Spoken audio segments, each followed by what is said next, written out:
Art is some melody or lyric that they can call upon to help calm the choppy waters of life.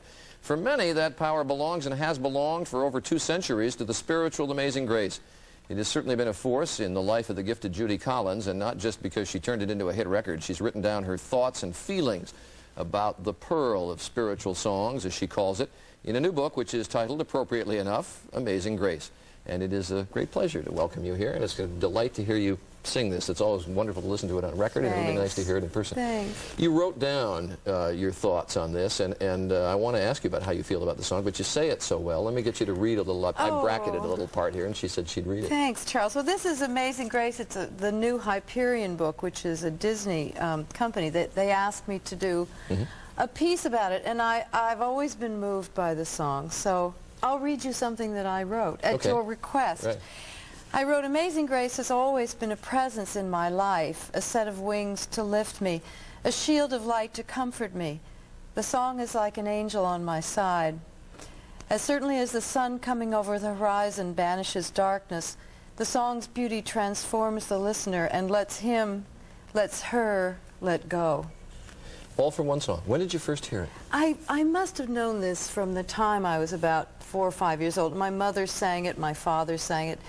I have a lot of Quakers in my background, and they sang it. And then during the early years when I was singing in coffee houses, and even the first time I was at Carnegie Hall in the 60s, I sang the song. And then I decided to make a record out of it, and who would have guessed that it became a very popular song. Well, when you did Whales and Nightingales, I gather you had pretty much the whole album thought out, and then you decided to put that at the end. But I've heard you say it was important at the time because while you were doing very well professionally, your personal life was a mess, and it sort of helped turn that around. It did. And the first time I sang it, I performed it at St. Paul's Chapel on the Cathedral at Columbia University. And after Hyperion asked me to do this, I have to thank Bill Moyers once again for having the brilliant idea to do a whole program about this show.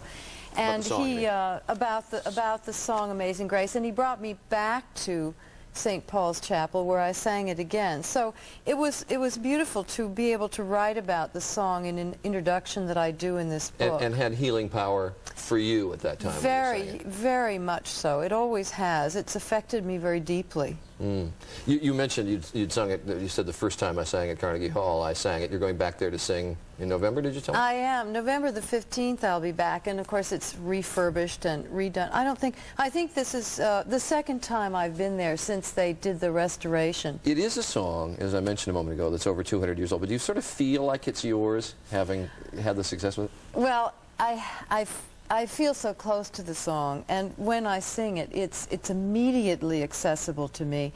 And everybody knows the song, Charlie. Everyone sings it, everyone, even if they don't know the whole song, they know part of it. And so at Carnegie, on November 15th, I expect everyone to know it. And they sing it as though they practiced all the harmonies. So when I sing it, I want you to be there singing with me. Do people come up and say to you, it did X or Y or Z for me? They do. It heals people, and they sing it, of course, at special times in their lives. But I also find that there's something about the song that is very personal. Everyone has their own particular situation in life in which they think of it, or they sing it, or a verse comes to mind.